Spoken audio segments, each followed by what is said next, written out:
To delete your Bitrix24 account, follow these steps. Log into Bitrix24. Access your Bitrix24 account using your credentials. Access account settings. Click on your profile picture or username in the top right corner to open the drop-down menu.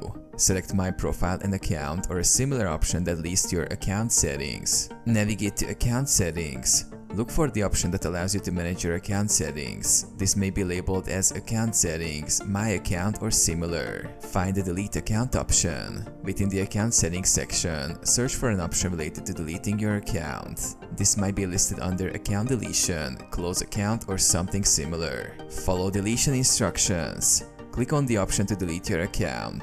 Bitrix24 may prompt you to confirm your decision and provide reasons for deleting your account. Confirm deletion. Follow any additional prompts to confirm the deletion of your account. This may include entering your password or completing a verification step.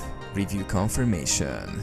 After confirming, Bitrix24 may display a confirmation message indicating that your account has been scheduled for deletion. Check confirmation email. Check your email for a confirmation message from Bitrix24. This email may contain additional instructions or final confirmation of account deletion.